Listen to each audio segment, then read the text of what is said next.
기도하겠습니다. 아브라함의 하나님, 이삭의 하나님, 야곱의 하나님, 믿음으로 의롭다함을 얻고 백배의 축복을 누릴 수 있도록 도와주시옵소서. 항상 하나님 안에서 안식하고 누리는 저희들 되게 하옵소서. 감사합니다. 예수님 이름으로 기도하였습니다. 아멘. 이 시간은 이번 주에 전한 말씀을 종합해서 은혜의 예표라는 주제로 말씀을 전하도록 하겠습니다. 이삭은 그리스도를 예표합니다. 아브라함이 하나님의 부르심에 응답하여 이삭을 드리러 모리아 산으로 갔습니다. 두 명의 젊은 종들이 함께 동행하였으나 창세기 22장 5절에서 6절 말씀에 이에 아브라함이 종들에게 이르되 너희는 나귀와 함께 여기서 기다리라. 내가 아이와 함께 저기 가서 예배하고 우리가 너희에게로 돌아오리라 하고 아브라함이 이에 번제나무를 가져다가 그의 아들 이삭에게 지우고 자기는 불과 칼을 손에 들고 두 사람이 동행하더니 아멘. 아브라함은 번제 드릴 나무를 이삭에게 지우고 모리아산 꼭대기까지 올라갔습니다. 요한복음 19장 17절 말씀에 그들이 예수를 맡음에 예수께서 자기의 십자가를 지시고 해골 히브리 말로 골고다이라 하는 곳에 나가시니 아멘. 1882년 영국의 찰스 고든 제독은 성경의 요한복음 19장 14절 38절에서 42절에 근거하여 정원무덤이 있는 언덕의 모습이 해골의 형상을 하고 있으므로 이곳이 골고다 언덕이라고 주장했습니다. 영국의 성공회는 그의 주장을 받아들여 이곳을 예수 그리스도의 처형 장소이고 무덤이자 부활 장소로 지정했습니다. 레위기 1장 11절 말씀에 그가 제단 북쪽 여호와 앞에서 그것을 잡을 것이요 아론의 자손 제사장들은 그것의 피를 제단 사방에 뿌릴 것이며 아멘. 옛 예루살렘 성전은 정방향에서 시계 반대 방향 즉 북서북으로 약간 기울어져 건축되었습니다. 성전이 이찬 모리아산 능선이 형성된 방향과 비슷합니다. 제단에서 북서북 방향을 보면 골고다 언덕입니다. 이곳은 성전이 있었던 모리아산의 정상입니다. 예수님의 십자가 처형은 하나님의 어린 양을 인류의 속죄 제물을 바치는 의식이었습니다. 하나님께서는 이미 모세 시대에 예수님께서 약 1300년 후에 이곳에서 피를 흘리실 것을 예고하시며 율법에 새겨 놓으셨습니다. 희생제사와 연결되는 이 장소는 아브람 시대까지 거슬러 올라가 독생자 이삭을 희생제물로 번제로 드리라고 하십니다. 부엘세바에서 현재 예루살렘까지는 약 85km로 3일 정도 걸어갈 수 있는 거리입니다. 아브라함이 아들을 주게 하는 아픈 마음으로 3일간 걸어갔고 예수님의 3일간의 죽음과 비교되기도 합니다. 아브라함은 자신 이삭을 죽여도 하나님께서 부활시켜 주실 것이며 아들을 준다는 약속을 꼭 지키신다는 것을 확신하고 있었던 것입니다. 당시 이삭은 건장한 청년이었음에도 죽음을 무릅쓰고 하나님과 아버지에게 순종한 것입니다. 이 제사는 이삭의 믿음 없이 진행할 수 없었을 것입니다. 창세기 22장 2절 말씀에 여호와께서 이르시되 내 아들 내 사랑하는 독자 이삭을 데리고 모리아 땅으로 가서 내가 내게 일러준 한 산 거기서 그를 번제로 드리라. 아멘. 이삭이 결박된 장소에 대한 예일한 단서는 모리아 땅에 있는 하나님께서 일러주신 한 산이라는 것밖에 없습니다. 아브라함은 올리브산과 시온산 중간에 해발 600m에서부터 형성된 능선 모리아산 밑자락에 종들을 대기시키고 훗날 다윗의 성, 즉 현재 예루살렘 구시가지가 되는 지역으로 더 올라갑니다. 이곳은 제사의 자리로는 부적합한 곳입니다. 그곳에서 더 올라가면 훗날 솔로몬에 의해 세워지는 성전의 자리에 도착하게 됩니다. 이곳이 훗날 다윗이 성전 건립을 돈을 주고 사게 되는 아라우나의 타작마당입니다. 훗날 하나님의 아들 예수 그리스도께서 우리의 죄를 짊어지고 피를 흘리시고 죽으실 곳에서 이삭을 바치도록 하셨고 모세의 율법이요 제물의 피를 예수님의 십자가가 세워질 곳을 향하여 흘리도록 지시하셨던 것입니다. 하나님께서는 아브라함과 이삭이 자신의 구원 계획을 책임질 아들, 즉 그리스도의 조상으로 충분한 자격을 갖추었는지가 시험의 관건이었습니다.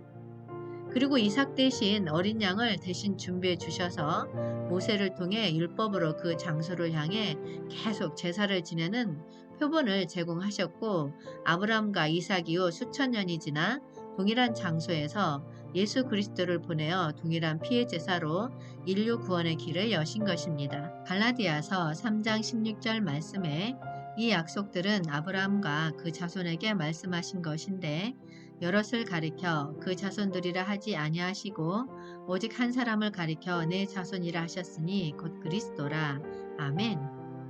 아브라함의 아들인 이삭이 아브라함의 유일한 씨인 그리스도의 예표임을 분명하게 계시하고 있습니다. 이 사실을 근거로 두면 이삭의 결혼이 그리스도의 결혼의 예표임을 추론할 수 있고, 창세기 24장에 기록된 결혼을 그리스도의 결혼의 예표라고 말할 수 있습니다. 창세기 24장에서 아브라함, 이삭, 엘리에셀, 리브가가 나옵니다.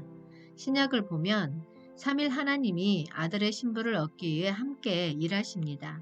신약의 주제는 3일 하나님이신 아버지와 아들과 그 영이 아들을 위해 신부를 얻으려고 함께 일하는 것입니다. 아버지는 계획하셨고 그 영은 아버지의 계획을 성취하며 아들은 아버지가 계획하고 그 영이 성취하는 것을 누립니다. 여기에서 신부는 누구를 말하는가? 요한계시록 19장 7절 말씀에 우리가 즐거워하고 크게 기뻐하며 그에게 영광을 돌리세 어린 양의 혼인계약이 이르렀고 그의 아내가 자신을 준비하였으므로. 아멘. 최종적으로 새 예루살렘 전체가 신부가 될 것입니다. 신약 전체는 아들의 신부인 배필을 위해 인류의 한 부분을 얻으려고 함께 일하는 3일 하나님의 기록입니다.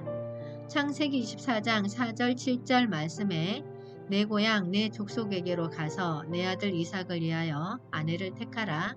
하늘의 하나님 여호와께서 나를 내 아버지의 집과 내 고향 땅에서 떠나게 하시고 내게 말씀하시며 내게 맹세하여 이르시기를 이 땅을 내 씨에게 주리라 하셨으니 그가 그 사자를 너보다 앞서 보내실지라. 내가 거기서 내 아들을 위하여 아내를 택할지니라. 아멘. 아브라함은 그의 종에게 아들을 위한 아내를 가나안인에게서 취하지 말고 아브라함의 족속에게 가서 취하라고 명합니다.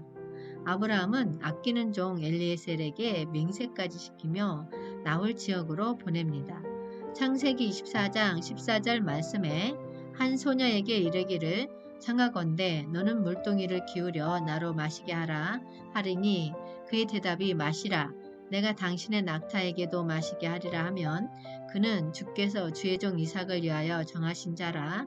이로 말미암아 주께서 내 주인에게 은혜 베푸심을 내게 알겠나이다. 아멘. 엘리에셀의 기도가 마치기도 전에 리브가가 물동이를 메고 나오니 리브가는 종에게 물을 주었을 뿐 아니라 끌고 온 낙타에게까지 물을 길러다 줍니다. 하나님의 인도하심으로 라반의 집으로 들어가서 자초지종을 말하고 리브가를 이삭의 배필로 허락을 받습니다. 창세기 24장 56에서 58절 말씀에 그 사람이 그들에게 이르되 나를 말리치 마소서 여호와께서 내게 형통한 길을 주셨으니 나를 보내어 내 주인에게로 돌아가게 하소서. 그들이 가로되 우리가 소녀를 불러 그에게 물으리라 하고 리브가를 불러 그에게 이르되 내가 이 사람과 함께 가려느냐? 그가 대답하되 가겠나이다. 아멘.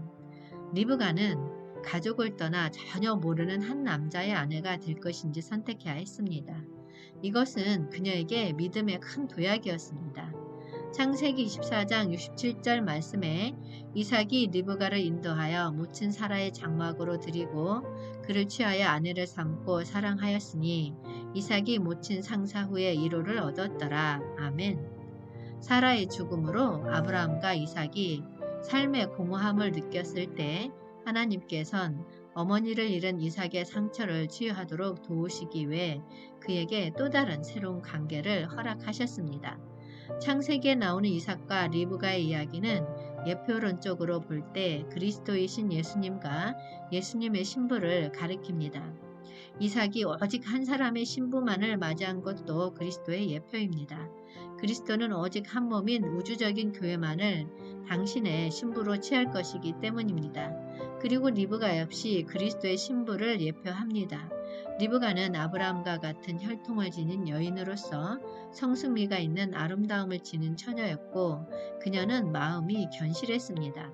결단력과 자신이 서야 할 위치를 정확히 알고 있었습니다. 창세기 25장 23절 말씀에 여호와께서 그에게 이르시되 두 국민이 내 태중에 있구나. 두 민족이 내 복중에서부터 나누리이라. 이 족속이 저 족속보다 강하겠고 큰 자가 어린 자를 섬기리라 하셨더라. 아멘. 아브라함과 이삭과 야곱은 영적으로 보면 하나입니다. 그런데 그 변화의 의미를 설명하는 사람이 야곱입니다. 야곱은 태어날 때부터 훔치고 속이는 자였습니다. 그러나 많은 환난과 고난과 시련을 통해서 결국 그의 이름이 이스라엘로 바뀝니다. 그때부터 참된 변화를 갖게 되어서 모든 사람을 축복하게 됩니다. 야곱은 당시 최고의 왕이었던 바로 왕을 축복하고 모든 사람을 축복하기 시작합니다. 그리고 마지막에는 12자식을 다 일일이 축복합니다. 영적으로 성장한 사람만이 축복을 줄 수 있는 권리가 있습니다. 믿음도 좋지만 믿음은 하나의 능력적인 요소입니다. 창세기 26장 3절에서 4절 말씀에 이 땅에 거루하면 내가 너와 함께 있어 내게 복을 주고 내가 이 모든 땅을 너와 내 자손에게 주리라.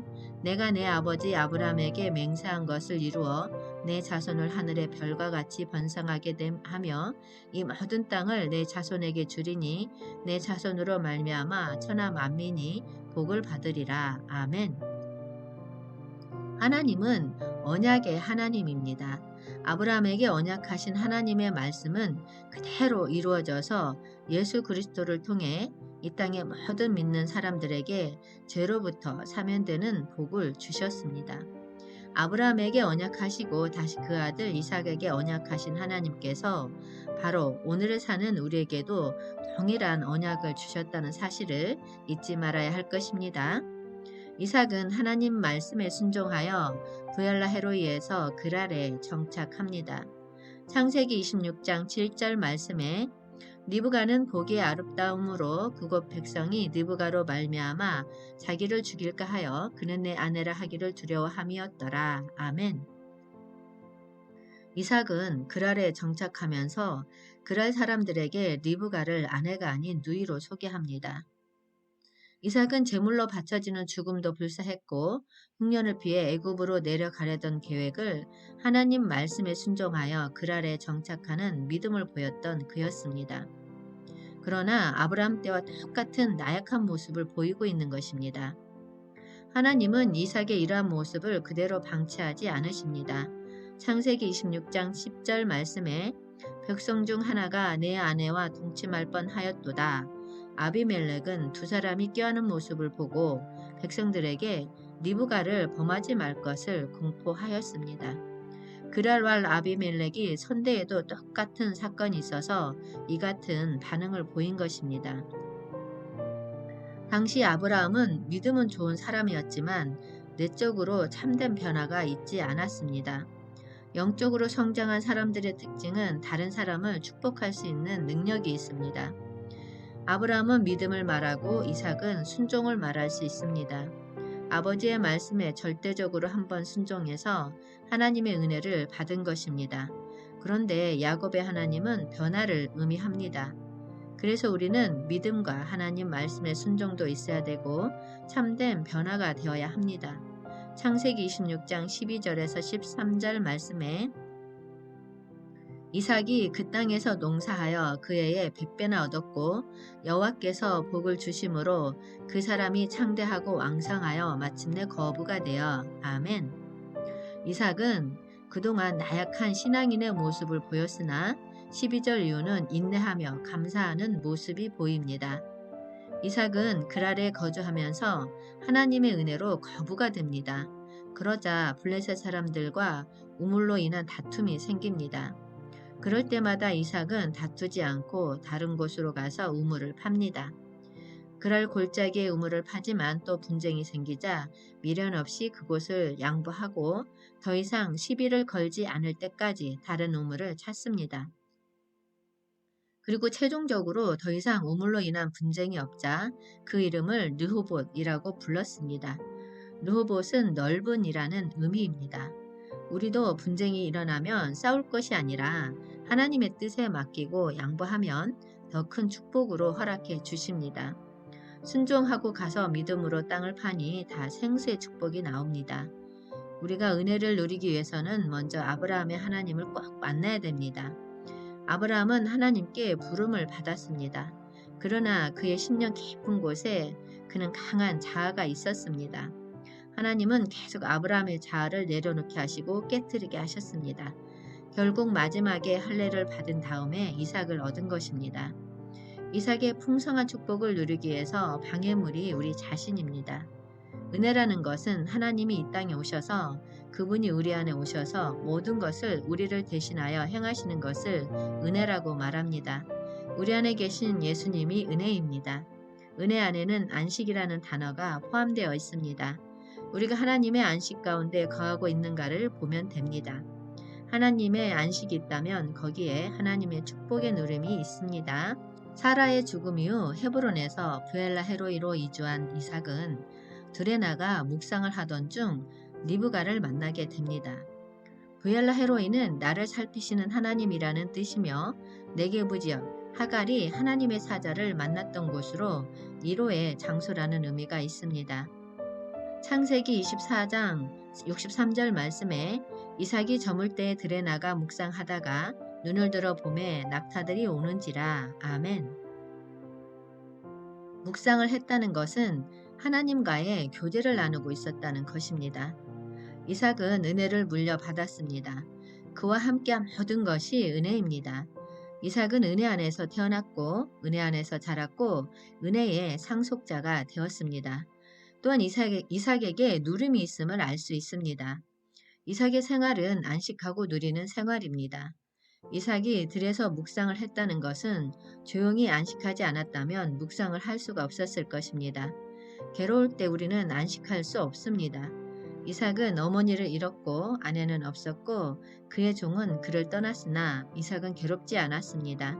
주님께 울부짖으려고 들에 나간 게 아니라 묵상하기 위해서 나갔습니다. 이삭은 승리하려고 축복을 많이 누리려고 투쟁한 사람은 아닙니다. 그는 고난의 환경이 종종 찾아왔지만 그런 환경 가운데 있을지라도 그는 싸우거나 투쟁하지 않았습니다. 항상 하나님 안에서 안식한 모습을 가졌습니다. 그는 항상 묵상했다는 단어가 성경에 기록되어 있습니다. 하나님은 우리의 열심으로 인한 축복을 원하지 않습니다.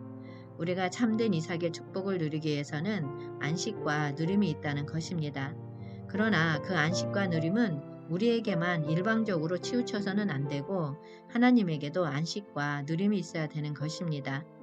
하나님의 안식이란 우리가 영적인 자녀를 낳아서 이들을 통하여 창대한 나라, 하나님의 축복을 누리는 그러한 믿음의 나라를 세우는 것이 하나님의 안식입니다.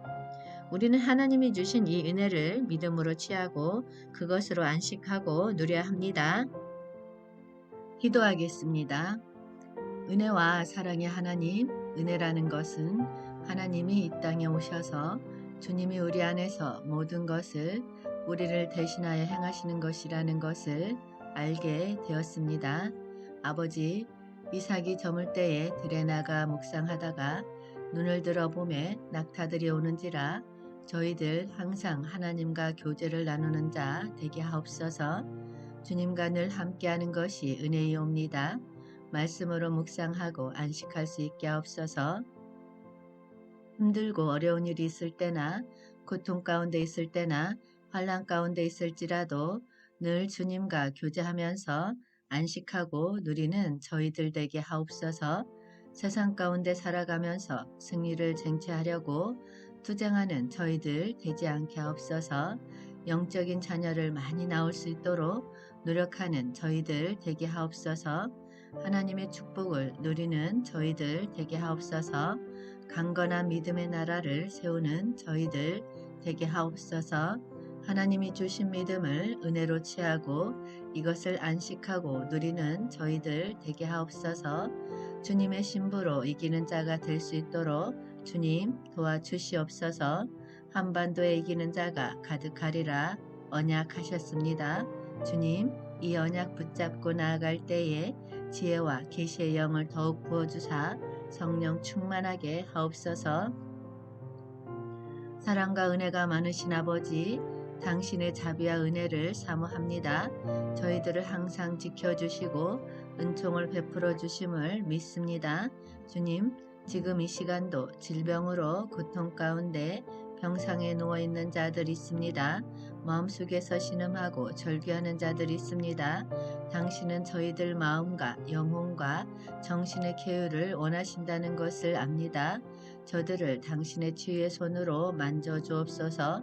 주님의 고귀한 성령의 힘으로 모든 염증을 없애주시고 감염된 부위를 깨끗이 씻어주옵소서. 회당장 야이로의 딸을 치유해 주셨듯이 가보의 아들을 살려주셨듯이 아파하는 저들을 살펴주옵소서. 모든 병마에서 일어날 수 있도록 주님 도와주시옵소서. 어둠 안에서 병마와 씨름하며 병마에 대한 고통으로 괴로워하고 있는 사람들, 영적으로 정신적으로 고통받고 있는 사람들 주님 치유해 주실 줄 믿습니다. 아픈 곳에 믿음으로 손을 얹은즉 즉시 나으리라 하셨습니다. 믿음으로 선포합니다.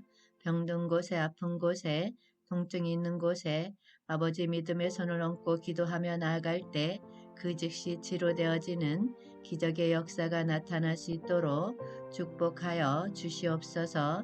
축복하여 주시옵소서. 오 성령님 임하여 주시옵소서. 임하여 주시옵소서. 더욱 임하여 주시옵소서. 오 성령님 임하여 주시옵소서. 강건하게 임하여 주시옵소서. 오 성령님 충만하게 임하여 주시옵소서. 오 성령님 더욱 충만하게 임하여 주시옵소서. 오 성령님 임하여 주시옵소서. 오 성령님 임하여 주시옵소서. 강건하게 임하여 주시옵소서.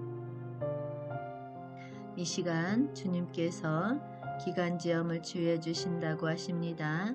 아멘으로 받고 믿고 나아갈 때 치유의 역사가 일어납니다. 기관지에 생긴 염증은 사라질지어다. 염증은 사라져라. 염증은 사라져라. 염증은 사라져라. 기침은 멈출지어다. 기침은 멈출지어다. 기침은 멈출지어다. 호흡은 정상으로 돌아올지어다. 호흡은 정상으로 돌아올지어다. 쌕쌕 소리는 사라질지어다. 쌕쌕 소리는 사라질지어다. 그렁그렁 소리는 사라질지어다. 그렁그렁 소리는 사라질지어다. 기관지는 정상적으로 돌아올지어다. 기관지는 정상적으로 돌아올지어다. 우리 몸을 괴롭히는 모든 병마는 떠나가라.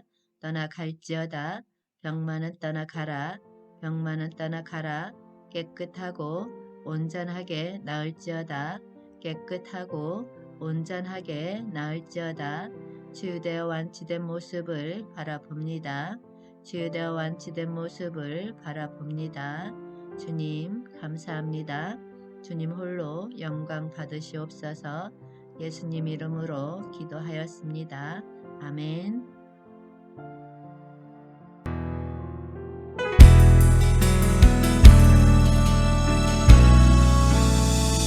주님의 기쁨 되기 원하네. 내 마음을 새롭게 하소서. 새 부대가 되게 하여 주사. 주님의 빛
마실 때에 기름 준비된 자만이 잔치 자리 들어가네.